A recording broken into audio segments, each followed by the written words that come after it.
Assalamualaikum warahmatullahi wabarakatuh. Alhamdulillahirabbil alamin wa bihi nasta'in ala umuri dunya waddin. Allahumma shalli ala sayyidina Muhammad wa ala ali sayyidina Muhammad. Rabbi shrahli sadri wa yassirli amri wahlul 'uqdatam min lisani yafqahu qawli, amma ba'du. Yang pertama-tama puji dan syukur kita panjatkan ke Ilahi Robbi bahwasannya kita masih bisa berkumpul di halaman gedung sate ini dalam rangka aksi Rabuan, lanjutan dari aksi-aksi sebelumnya. Kami ucapkan terima kasih kepada bapak-bapak dari pihak kepolisian yang telah memberikan fasilitas kepada kami, juga dari Kodim yang hadir. Terima kasih juga dari Satuan Pengamanan atau Satpam Gedung Sate yang telah memfasilitasi, kami ucapkan terima kasih.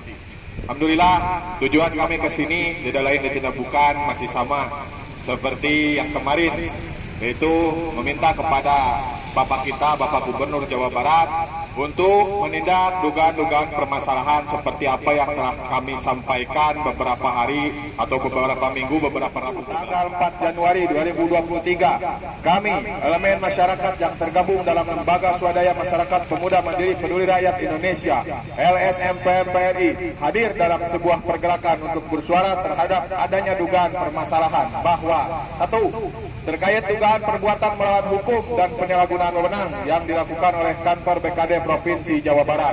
Satu, diduga ada kolusi dalam penunjukan jabatan, penempatan jabatan tidak objektif berdasarkan kualifikasi, kompetensi dan kinerja penempatan kepala badan penghubung yang bermasalah. Saudara AH sebagai kepala badan penghubung yang meskipun posisi eselon 3A tetapi menjadi kepala perangkat daerah menjadikan tanda tanya besar di sebagian PNS atau ASN di Jawa Barat.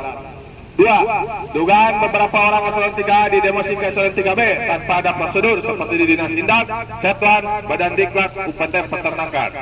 Tiga, diduga sistem SIM Jawara yang dibuat untuk legalisasi Jawara Gubernur bisa diutak-atik oleh oknum, termasuk pembohongan asesmen dan presentasi bobot penilaian.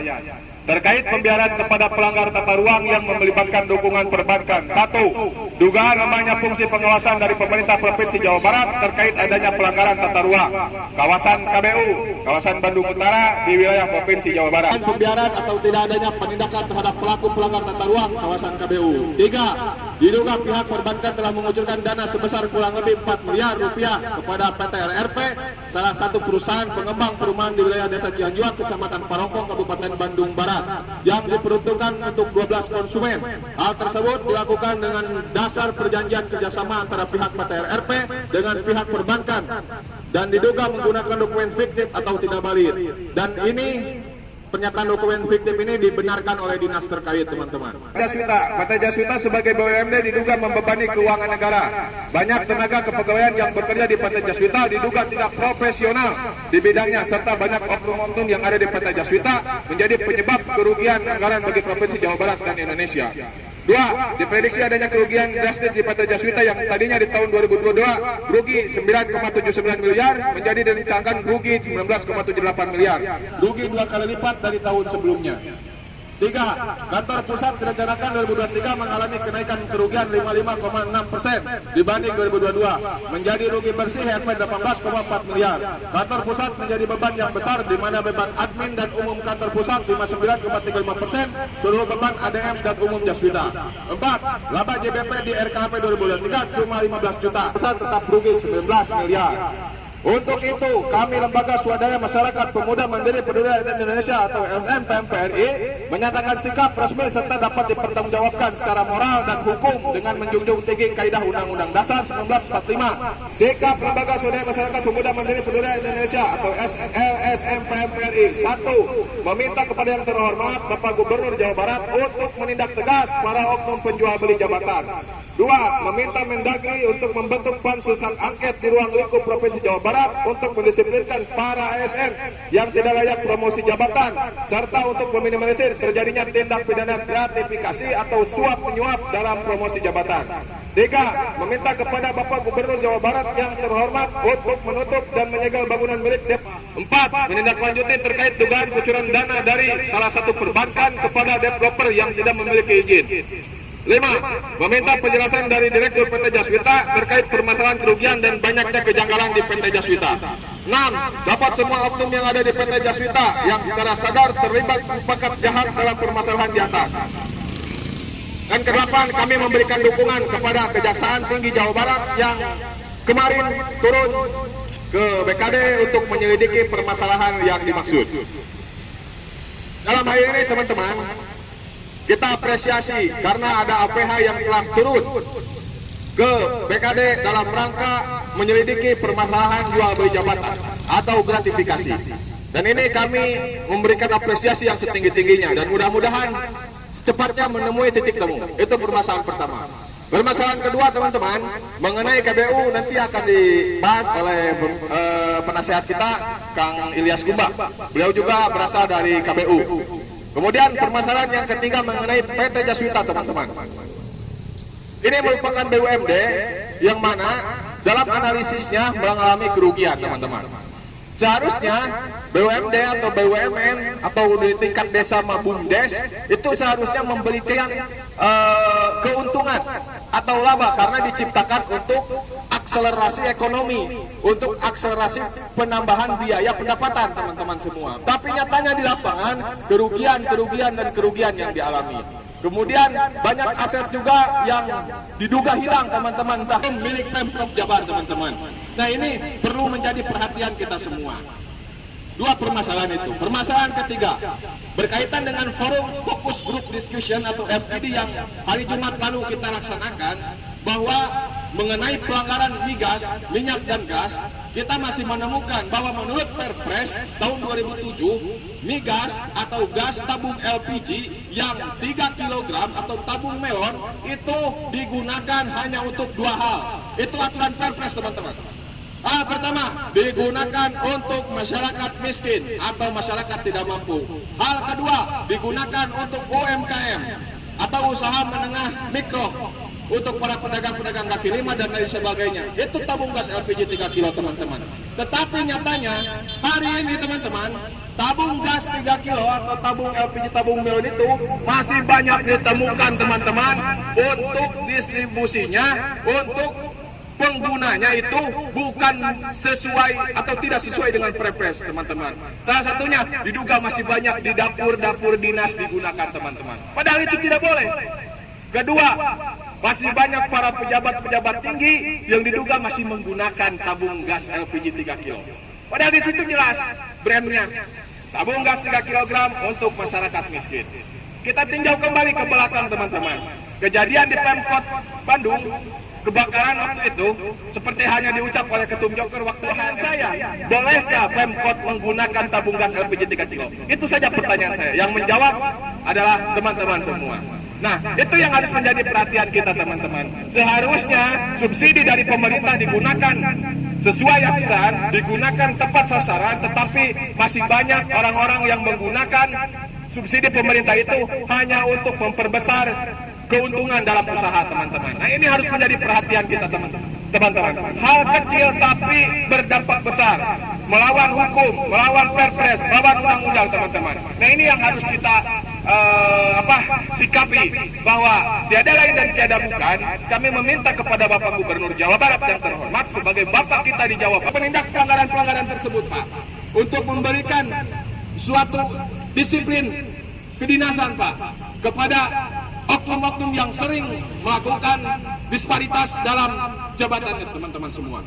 Nah itu mungkin yang bisa saya sampaikan selaku Sekjen PMPRI. Mungkin ada tambahan dari Kang Ilyas mengenai kondisi di KBU Kang. Saya persilahkan. Warahmatullahi wabarakatuh. Terima kasih kepada aparat yang telah bersama kita di sini dan kawan-kawan yang selalu tetap semangat, dan kepada pihak-pihak tertentu yang ada di wilayah. Saya perkenalkan sebagai Ketua DPC Kabupaten Bandung Barat. Saya sebagai kontroversi sosial yang ada di Bandung Barat ini sangat menyesalkan, karena selama ini saya melihat daerah KBU ini banyak sekali menyesalkan. Kenapa? Karena KBU ini sangat berdampak sangat berdampak kepada kota Bandung seperti banjir dan longsor. Nah, saya turun sampai ke lapangan, sampai ke aparatur desa. Itu mereka menyatakan bahwa banyak perizinan yang tidak ada. Nah, saya menginginkan kepada Bapak Gubernur sebagai bapaknya Jawa Barat atau Jawara, bapaknya kita semua, saya inginkan untuk meninjau langsung ke lokasi karena banyak sekali orang-orang tertentu yang membuat seenaknya di wilayah KBU. Sedangkan kita pernah membahas tentang ruang terbuka hijau ini harus ada satu pintu, tapi kenapa sekarang ini banyak pintunya gitu.